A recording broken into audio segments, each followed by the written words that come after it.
Alors, petit avertissement concernant la vidéo qui va suivre. Ce que vous allez entendre aujourd'hui va peut-être piquer un petit peu votre ego. Ça va pas forcément être une vidéo feel good qui viendrait vous savonner la pente du biais de confirmation en venant renforcer ce que vous croyez déjà à propos de vous, des autres ou du monde qui vous entoure.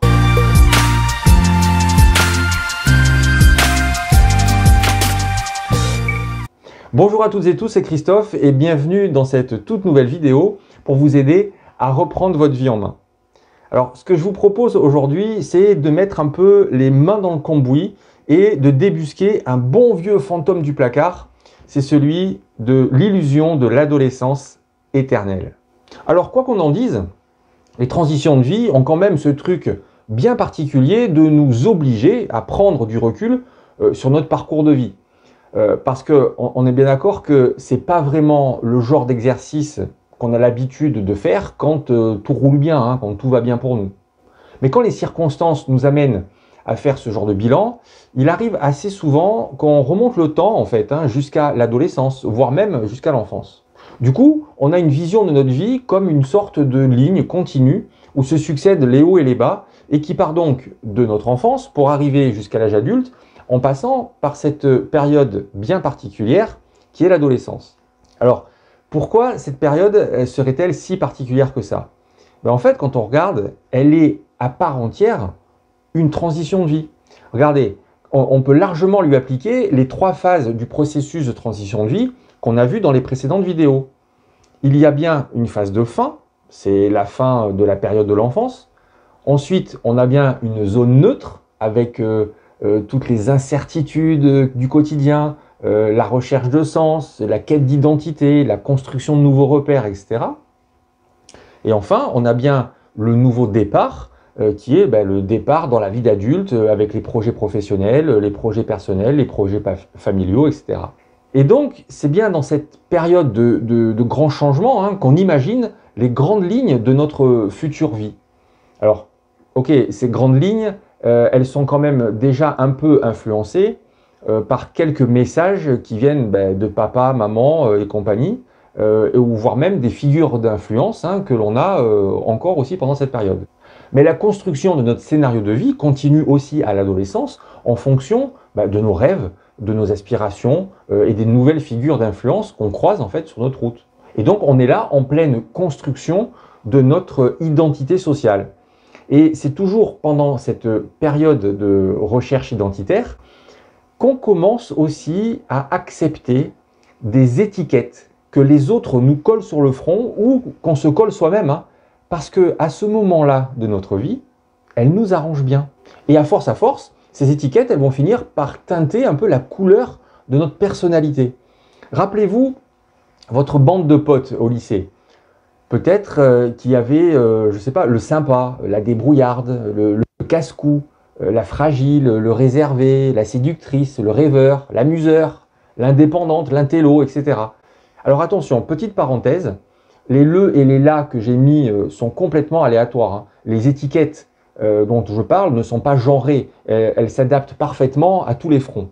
Et donc, sans vraiment nous en apercevoir, ces étiquettes qui nous collent à la peau et qui, je le rappelle, nous conviennent bien parce qu'elles facilitent en fait notre identification au sein du groupe, eh bien elles vont commencer à nous définir aussi en tant que personne. Et on va même plus voir en fait que ce sont des étiquettes. Elles finissent par faire partie intégrante au final de notre paysage de l'identité. Ça fait un peu, vous savez, comme une marque sur votre mur du salon par exemple. Au début, vous voyez que ça, mais au fur et à mesure du temps, vous vous habituez et vous finissez par plus le voir. Vous l'avez en fait intégré dans votre champ de vision. Du coup, cette identité étiquetée va forcément orienter nos attitudes, nos comportements, nos choix, nos décisions et même la façon dont on voit le monde pendant notre vie d'adulte. Alors, c'est ni bien ni mal, hein, il n'y a pas de jugement là-dessus. C'est juste que ce qui nous aidait à nous construire à une période comme celle de l'adolescence devient au final limitant, voire même parfois destructeur, des années plus tard, quand le contexte n'est plus le même. Regardez, je vous fais des exemples avec les quelques étiquettes que je vous disais tout à l'heure. Par exemple, on peut avoir le sympa, qui finit en burn-out parce qu'il a des difficultés à dire non à ses collègues ou à sa hiérarchie. On a la débrouillarde qui stresse à mort parce qu'elle n'arrive pas à déléguer certaines tâches chronophages à ses collaborateurs. Le casse-cou aussi, qui connaît, lui, de multiples problèmes de santé parce qu'il ne connaît pas vraiment ses limites. Ou le réservé, qui a des difficultés à se positionner dans des relations parce qu'il donne trop d'importance au regard de l'autre. Seulement voilà, les années passent et la vie nous apporte parfois des bons gros changements qui viennent radicalement remettre en question toutes ces projections de nous dans le monde extérieur. En gros, en fait, c'est un peu comme si on arrivait à la date de péremption de l'étiquette qu'on s'est collée à l'adolescence. En général, ce sont tous, vous savez, ces événements qui marquent les grands tournants de notre existence. Positifs ou négatifs, comme des séparations, mais aussi des mariages, une perte d'emploi, une promotion importante, la naissance d'un enfant, ou leur départ de la maison, la maladie ou le deuil, un déracinement, une mutation professionnelle, un accident, et j'en passe. Et donc, par cette prise de recul un peu forcée, par l'un ou l'autre de ces événements, on constate le décalage parfois énorme entre le réel de notre vie et l'imaginaire que nous avions créé et cultivé depuis notre adolescence. Et prendre ce décalage en pleine figure, ça pique un peu. Alors, qu'est-ce qu'on fait de ça maintenant? L'idée, pour atténuer un peu le choc, ce serait de renoncer à quelques rêves du passé devenus des chimères pour nous concentrer plutôt sur ce qui est à notre portée aujourd'hui. Parce que lutter contre le courant et vous accrocher désespérément à des idéaux d'une époque qui est révolue, c'est non seulement frustrant, mais c'est surtout très épuisant. D'après moi, ce serait plus confortable d'aller dans le sens du courant et d'envisager une sorte de renouvellement de votre boîte à rêves plus en lien avec les contextes dans lesquels vous êtes aujourd'hui. Il y a un autre élément non négligeable à prendre en compte, c'est que dans tout processus de fin, il y a un passage quasi obligatoire, c'est celui du désenchantement. Et là, on est en plein dedans. Alors, c'est quoi le désenchantement?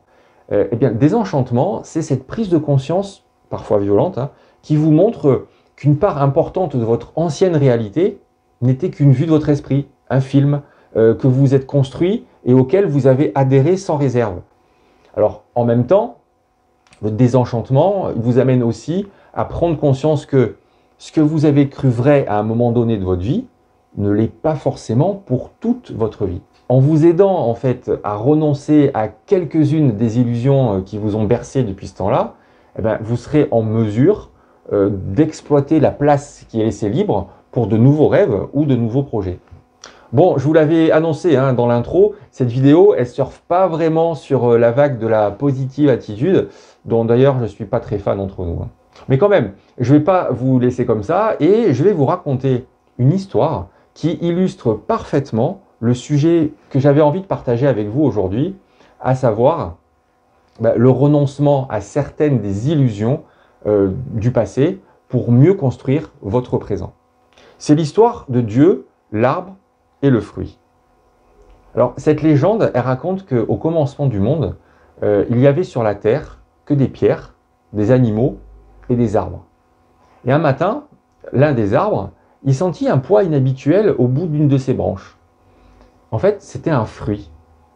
Un fruit tout petit, un peu gris, un peu vert. Et voyant ça, les feuilles de l'arbre frémirent de bonheur et il agita lui-même doucement ses branches. Il était heureux d'ailleurs de porter ce fruit. Et en regardant autour de lui, il vit aussi que les autres arbres n'en portaient pas. D'ailleurs, sa joie n'en fut que plus intense. Et depuis ce moment, il veilla jour et nuit sur son fruit. Il le protégea des pluies et des neiges. Et alors que commençait la saison du soleil, le fruit changea de couleur. Il se teinta de jaune, puis d'orange, puis il vira au rouge. Et il grossit, et il grossit encore et encore, jusqu'à devenir un beau fruit luisant et bien appétissant. Il était donc prêt à tomber. Mais l'arbre, il n'entendait pas comme ça, en retenant son fruit et en s'y accrochant. Alors Dieu, voyant cela, fit souffler un grand vent, mais l'arbre retint son fruit de plus belle. Il appela alors une tempête, une énorme tempête. Mais l'arbre, il tenait bon. Alors Dieu descendit sur terre et demanda à l'arbre les raisons de son entêtement. Et l'arbre lui répondit, « Éternel, je ne veux pas perdre ce qui m'est le plus cher. » Alors Dieu lui dit, « Il est une loi que j'ai édictée. Cette loi veut que dans chaque fruit demeure une graine de toi-même. Cette graine ne peut vivre que si ton fruit tombe et meurt. Si tu acceptes cette loi, tu verras paraître 1000 arbres à ton image. Mais si tu ne l'acceptes pas, si tu ne la respectes pas, tu demeureras seul et tu disparaîtras. La décision t'appartient. » Alors l'arbre comprenait qu'il lui fallait lâcher prise sur son fruit pour qu'il aille sur la terre. C'est d'ailleurs ce qu'il fit. Et au bout de quelque temps, une forêt entière apparut. Et tous les arbres de cette forêt étaient chargés de fruits, ce qui remplit d'ailleurs de joie le premier des arbres. Il y a une autre légende qui dit aussi qu'une femme, passant par là, cueillit l'un de ses fruits et le croqua, qu'elle enfreignit ainsi une autre loi et qu'elle eut alors de gros ennuis. Mais cela est une autre histoire. Alors dites-moi en commentaire ce que vous pensez de cette histoire et de la fameuse illusion de l'adolescence éternelle. Pensez aussi à mettre un petit pouce en l'air si vous avez aimé cette vidéo et à la partager avec vos amis. Et si ce n'est pas encore fait, je vous invite à vous abonner à cette chaîne et à activer la petite cloche qui va bien pour être prévenu en fait quand je posterai une prochaine vidéo. Et d'ici là, prenez soin de vous.